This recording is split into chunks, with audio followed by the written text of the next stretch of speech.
Welcome back, everyone. Nothing for sale today, nothing being worked on today. Just me evaluating some watches that I have in my box and trying to see what the future brings for the Blair Watch project and this hobby in general. As some of you may know, this is not my full-time profession, but I do enjoy working on watches for folks, and I do enjoy collecting Seikos. In particular, I like the divers. That's what got me interested in the beginning. And today, I was looking through my box of watches, and I saw, some design aesthetics that that really, I think, are quite fun. And I have a number of generations of watches here that I'd like to share in terms of my musings on Seiko's design ethos and ideas about what that should look like. And we have a set of watches here that span about 40 years of Seiko's history, and I just want to talk a little bit about watches. I think it's something that I don't do very often on the channel, and I think these videos can be fun.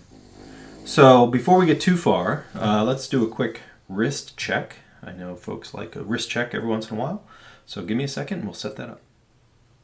Okay. So today is a special day. It is the 31st of October, which means it is Halloween. And I'm not really a dress watch guy, but I thought that because it's Halloween, I would put on my special favorite piece of mechanical engineering from Seiko, which is the Bellmatic. I love these watches. I don't wear them that often simply because, again, I'm more of a diver person than a dress watch person. But this one's special because it is Halloween, and I'm going to turn this way to show you why. This is the coffin bracelet. So what else would you wear on Halloween other than perhaps a orange dial watch?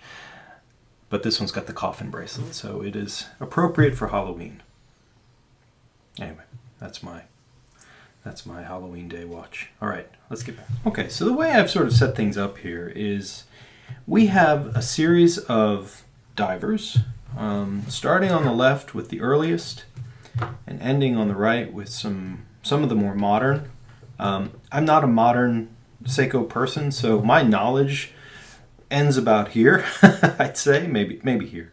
The watches on this side, past the ISO standard changes, which we'll talk about, are not really watches that I deal with all that often. They are watches that I own, but and they're very similar in some sense to the watch here in the middle, but they're not watches that I spend a lot of time sort of reading about, learning about, and so I am not the expert. All I know is dates of production and perhaps some details about the movements.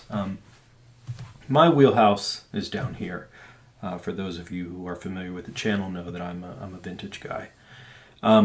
So let's talk about what's similar between all these watches. And a dial designer or a watch manufacturer makes a choice, and the choice that they have made in some of these watches is the shape of the lume plot. You got a diver. It's supposed to be visible. It's got luminous material.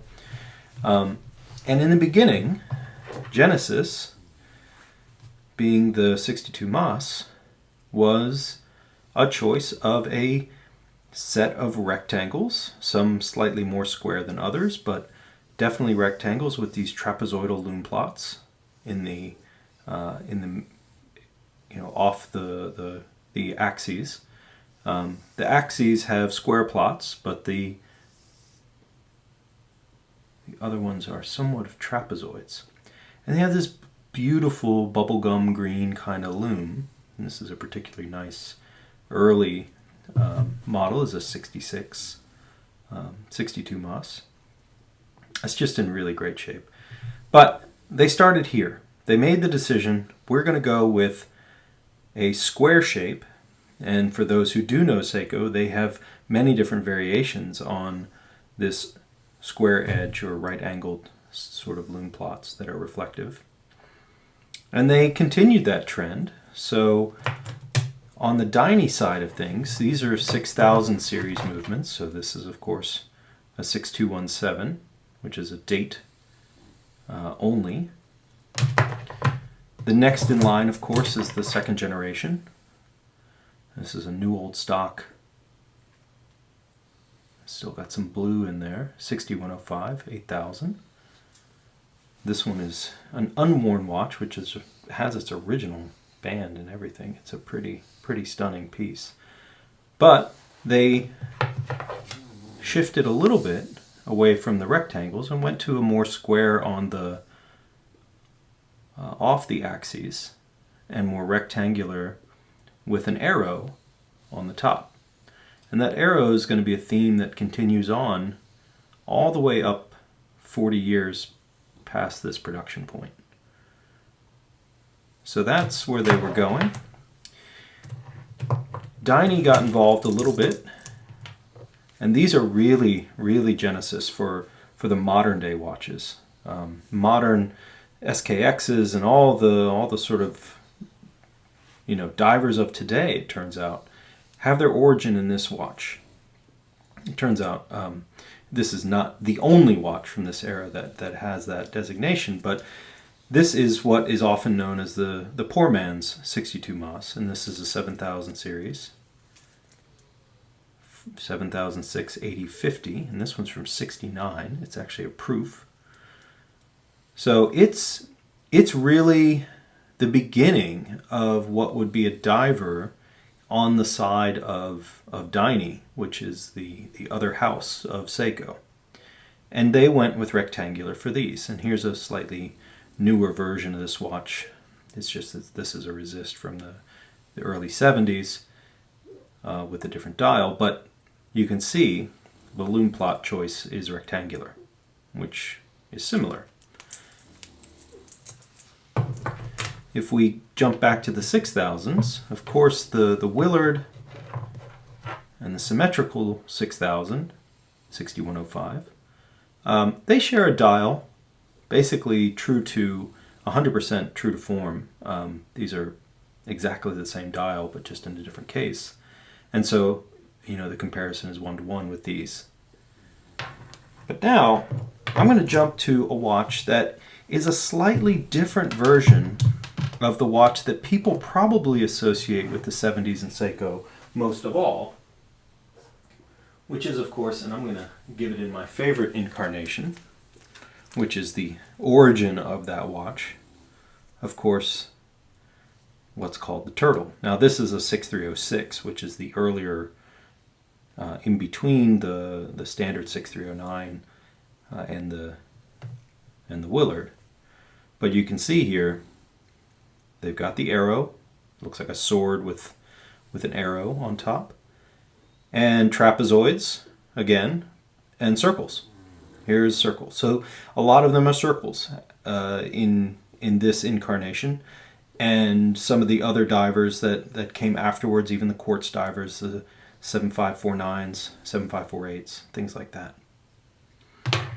But one that's really interesting to me, and one that I don't really quite understand in terms of its place within the Seiko lineage, is this watch. So this, some of you may look at this and say, oh, that's a 7002, but it's not. It turns out this is a 6309.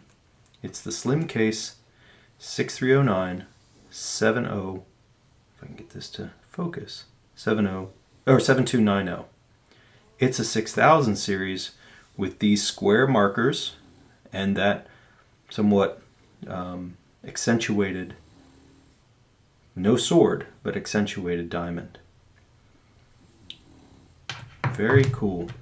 And this one starts a trend. The slim case, so this is the slim turtle, slim case diver, that was the inspiration for what came after it, which was the 7002.